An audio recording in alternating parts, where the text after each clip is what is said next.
When I came back from the masterclass abroad, it felt like my whole life had been renewed, brighter, fuller, and filled with a fresh sense of purpose and energy. For the first time in what felt like forever, I felt truly alive and unburdened. The walls of my restaurant, once a symbol of monotony, no longer felt like a prison. Every dish I prepared wasn't just a professional achievement. It carried a piece of my soul, a reflection of my growth. My cooking had transformed, but so had I. My mind kept wandering to Mia, the guide I'd met during my trip. Mia was unlike anyone I'd ever known. I was a chef in the city, used to catering to elite tastes, chasing accolades, and dreaming of Michelin stars. Yet, I was completely drawn to a woman who wore a simple blue uniform. She was the embodiment of freedom, her easygoing nature, her laughter that lingered in my thoughts like the steady rhythm of a train, her eyes that seemed to hold endless horizons. She was a force of nature, pulling me into her world without effort. Our bond felt natural, almost inevitable. We began with conversations about life, travel, and food, but it quickly grew into something deeper. Late-night texts turned into hours-long calls, and every time her name appeared on my phone, I felt a rush of warmth. Eventually, I asked her to visit, and from there, our relationship blossomed like a wild, unstoppable current. Mia was intrigued by my world, the restaurants, the social circles, the places she'd only ever passed through as a traveler. Together, we discovered the city's hidden gems. I introduced her to my colleagues, and she opened my eyes to the world of railways, her late-night escapades, brief encounters with strangers, and the stories that unfolded between stations. We roamed the streets at night, laughing until we couldn't breathe, holding each other in the stillness, talking as if we were afraid time would run out.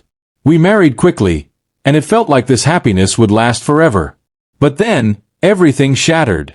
"Caldia," the doctor said bluntly, slipping the papers into a folder. I stared at him, sure I'd misheard. He adjusted his glasses and looked at me directly. "It's a sexually transmitted infection. You might want to consider your recent activities." I went home that night, my chest heavy. Mia was on the couch, curled up and watching TV, her laughter filling the room, a sound that once enchanted me but now felt like a knife twisting in my chest. I sat down across from her and met her eyes. "We need to talk." She turned to me, her smile fading as she noticed the seriousness in my tone. "What's wrong? What happened?" I took a deep breath. "I went to the doctor today. I have chlamydia. And you know how it's transmitted." The room fell silent. Her eyes widened, but she said nothing. The quiet was so heavy I could hear my own heartbeat. "Did you cheat on me?" My voice was calm, but anger simmered beneath the surface. Mia looked down, her lips trembling. She struggled to speak, the words catching in her throat. "Yes," she finally whispered, still avoiding my gaze. I felt like I'd been punched in the gut. Was I hearing this correctly? "With who?" I asked, though part of me didn't want to know. She hesitated, then barely managed to say, "With passengers." Her voice shook. "It started a long time ago, back when I was young. It became a habit, like a cycle I couldn't break.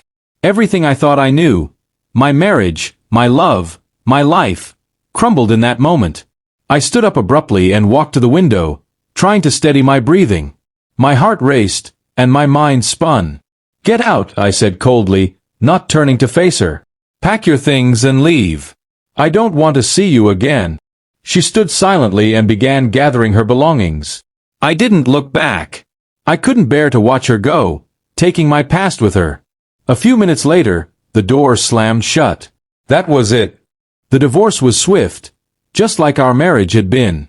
One evening, Olivia, a regular at the restaurant, came in. There was a gentle concern in her eyes.